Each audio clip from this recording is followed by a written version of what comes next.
टूनी चिड़िया और कालू कौआ, एक अनोखी दोस्ती की कहानी।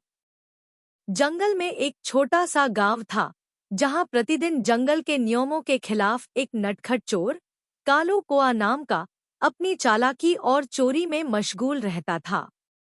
उसकी छलकपट और चालाकी के चक्कर में बहुत से जंगली पशु उसके शिकार बन जाते थे। वहां का दूसरा प्रमुख निवासी, टूनी चिड़िया, उसका अच्छा दोस्त थी। टूनी बहुत ही साहसिक और बुद्धिमान थी, जबकि कालू कौआ उसके विपरीत अधिक चालाक और फरेबी था। एक दिन, जंगल की शांति को तहस-नहस करते हुए, कालू कौआ फिर एक चोरी करने के लिए निकल पड़ा। उसका मन एक अमीर मुर्गी के अंडे पर ही था, लेकिन यही तबाही की बुनियाद बन गई। जब वह मुर्गी के अंडे की तरफ बढ़ा, उसे अचानक एक आवाज सुनाई दी। रुको, कालू कौआ! वह गर्जना सुनकर कालू कौआ की धड़कनें तेज हो गई। वह फिर खुद को सुरक्षित स्थान पर ले जाने की कोशिश करता हुआ एक पेड़ के पीछे छिप गया। क्या हुआ? उसने आत्मसमर्पण से कहा। आसमान से उसके सामने एक बड़ा से बाज उतरा।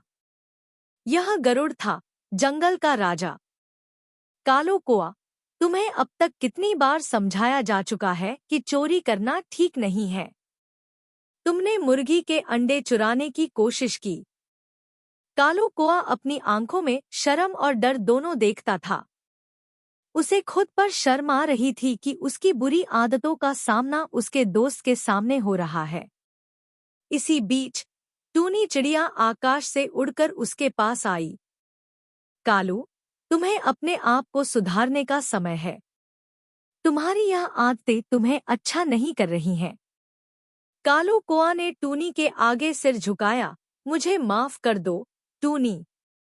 मैं अपनी गलती को महसूस कर रहा हूँ। मैं अब और चोरी नहीं करूँगा। टूनी ने कालू कौआ के शरण में उसका साथ दिया। ठीक है, कालू। मैं तुम्हारे साथ हूँ। हम एक साथ इस समस्या का सामना करेंगे। गरुड़, जो इस सबका गवाह था, ने कालू कौआ को इस बार माफ कर दिया। लेकिन यह एक सजा नहीं थी, बल्कि एक नई शुरुआत की शुरुआत थी। टूनी और कालू कौआ की दोस्ती का संगम फिर से जंगल को रंगीन बना दिया। Like, comment, share and subscribe my channel for cartoon video.